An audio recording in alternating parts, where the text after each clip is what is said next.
एक मजबूत विपक्ष के लिए विपक्ष अच्छी हो, स्वस्थ हो और संस्कारी हो, इसके लिए अच्छे संसद सदस्यों या विधानसभा में विधायकों का चयन होना अति आवश्यक है। ताज़ा उदाहरण हम बिहार से ही लेंगे क्योंकि मैं बिहार का ही रहने वाला हूँ। बिहार की 40 लोकसभा सीटों में अच्छी मजबूत विपक्ष की दरकार है। नीतीश कुमार एनडीए में वापसी जब से किए हैं तब से विपक्ष की जो भूमिका होती है वो काफ़ी कमज़ोर सी पड़ गई है। विपक्ष में यानी कि कांग्रेस, आरजेडी, वाम मोर्चा फिलहाल अभी है और जो स्थिति है उस स्थिति में मजबूत विपक्ष के तौर पे राष्ट्रीय जनता दल के लंटेम को देखा जा रहा है। लोकसभा चुनाव में प्रधानमंत्री नरेंद्र मोदी जब बिहार के विभिन्न संसदीय क्षेत्रों का जनता के मत देने के लिए आह्वान करेंगे तो उस परिस्थिति में एनडीए सरकार की 5 साल 10 साल का जो कार्यकाल है उस संबंधित चर्चाएं होंगी और महत्वपूर्ण उपलब्धियां सरकार की जितनी सारी योजनाएं हैं जो आम जनता के लिए बताई गई थी सारी योजनाओं को परोसा जाएगा, जनता के बीच में रखा जाएगा। दूसरी तरफ विपक्ष खास करके राष्ट्रीय जनता दल के पास क्या मुद्दे होंगे ये सार्वजनिक है।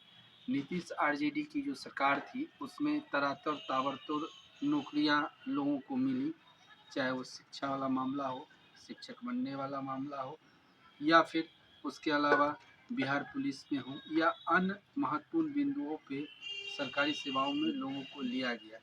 तो इसका श्रेय अगर सिर्फ नीतीश कुमार के अलावा राष्ट्रीय जनता दल, वाम मोर्चा, कांग्रेस लेगी तो सार्वजनिक तौर पे बेहतर होगा। लेकिन यहाँ तो नौकरी के नाम पे भी सियासत और राजनीति है। जेडीयू आरजेडी की जो अलायंस वाली सरकार बिहार में थी उसमें श्रेय लेने की होड़ मची हुई थी और जिसके अंतर्गत राजद अपनी बात कह रहा है, जेडीयू अपनी बात कर रहा है, कांग्रेस अपनी बात कर रहा है, वाम मोर्चा अपनी बात कर रहा है। दूसरी तरफ जो सच्चाई है, रियलिटी है, तो इसका श्रेय नीतीश कुमार और तेजस्वी दोनों को जाता है। ये कटु सत्य है। जो भी नौकरियां, जो भी चयन प्रक्रिया से नियोजन के माध्यम से लोगों को सरकारी नियुक्तियां मिली हैं, लेकिन माजरा ये नहीं है। माजरा ये है नीतीश कुमार जिसके साथ भी सरकार में बने हों, चाहे वो एनडीए के साथ बने हों या फिर कांग्रेस के साथ बने हों या राजद के साथ बने हों, उनकी अपनी जिम्मेदारियां थी। बहुत सारे महत्वपूर्ण बिंदुओं पे काम करने की बात थी। विकास के मद में अगर सेंट्रल का जो अपना यूटिलाइज होता है, सेंट्रल का जो फंडिंग होता है वो भी बिहार को समय समय पर मिलता गया।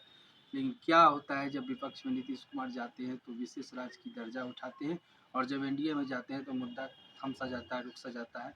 तो इस परिस्थिति में नीतीश कुमार को भी समझना होगा कि उनकी राजनीतिक सियासत चाहे जो भी हो उससे आम जनता के विकासात्मक कार्यों को प्रभावित न करे तो बेहतर होगा।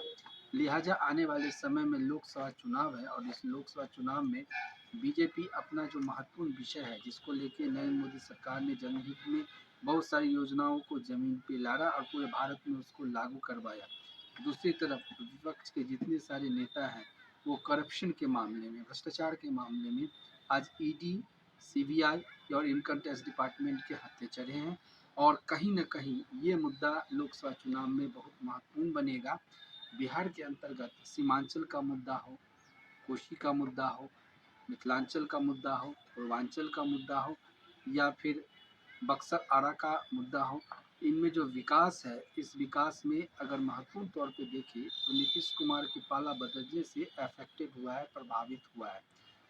अभी समय है 3 महीना 2 महीना, इस 3 महीना 2 महीना में कुछ खास नहीं किया जा सकता है, लेकिन यही चीज़ अगर पहले में रहता है तो 3-3-4 महीनों में बहुत विकास होता है।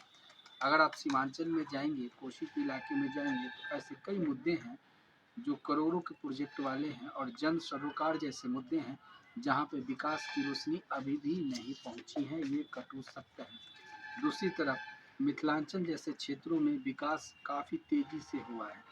इसके कई कारण हैं। जो लोकसभा के सदस्य हैं वो बीजेपी के ज़्यादा सदस्य चयनित होके गए।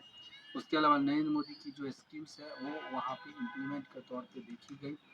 अगर आप दूसरे पोर्शन में जाएंगे तो जो एरिया है जहानाबाद का, जहानाबाद के सटे हुए जो ज़िले हैं, मगध में, गया में, यहाँ भी जाएंगे तो यहाँ भी बहुत सारे विकासात्मक काम अभी भी देखने को मिलेगा और बहुत सारे ऑन गोइंग है, अंडर प्रोसेसिंग है।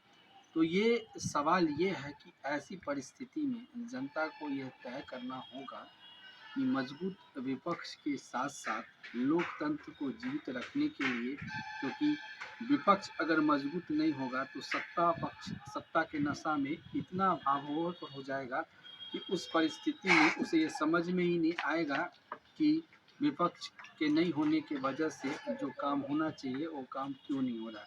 इसलिए बिहार की जनता इस बार जो जनादेश देगी उस जनादेश में विपक्ष की भी भूमिका महत्वपूर्ण होनी चाहिए। नरेंद्र मोदी भारत के प्रधानमंत्री हैं, महत्वपूर्ण विषयों को रखते हैं पार्लियामेंट में भी, पार्लियामेंट के बाहर भी। नरेंद्र मोदी सरकार के अंतर्गत जो नेतृत्वकर्ता प्रधानमंत्री नरेंद्र मोदी जी हैं, उन्होंने हाल फिलहाल में एक बयान दिया था कि इस बार ऐसा लगता है कि मजबूत विपक्ष का चयन भी नहीं हो पाएगा। तो इसके बहुत सारे कारण हैं, क्योंकि विपक्ष में एक यूनाइट नहीं है और इस वजह से सभी के अंतर्गत सभी बड़े बड़े नेताओं का चयन हुआ है और सभी की जो चाहत है, जो लालसा है, वो बहुत महत्वपूर्ण है। खैर, इन चीज़ों में मैं नहीं जाऊंगा और ये चीज़ महत्वपूर्ण तौर पर मैं बार बार बता रहा हूँ कि इस बार जो जनादेश मिलेगा, इस जनादेश में जनता को यह तय करना चाहिए कि उनका जो लोकसभा सदस्य हो वो कैसा हो, जो किसी भी पार्टी से हो, लेकिन जन सरोकार और जनता की समस्या, जो विज़न है, जो बड़े बड़े प्रोजेक्ट हैं, जो आम जनता के रोजी रोजगार स्वास्थ्य शिक्षा से जुड़ा है, उस विजन पे काम करने वाला संसद सदस्य हो, चाहे वो किसी भी पार्टी का हो। क्योंकि सेंट्रल में जो सरकार बनेगी, जिनकी भी बनेगी, वो सबको समानता के तौर पे देखेगी और एक लोकसभा का सदस्य अपनी इच्छा शक्ति से बहुत सारी स्कीम्स को लेके भी आ सकता है। उस परिस्थिति में बिहार के कई ऐसे पूर्व सांसद हैं जो इस मुद्दे पे काम कर सकते हैं और जनता को वैसे पूर्व सांसदों को भी मौका देना चाहिए, ताकि जन सरोकार की जो समस्या है, जो प्रोजेक्ट है, जो विजन पॉइंट है, वो धरातल पे दिखे और बिहार प्रगति के रास्ते पे इतनी फास्टली चले जो विगत 50 सालों में नहीं हुआ है। भारत खबर को सब्सक्राइब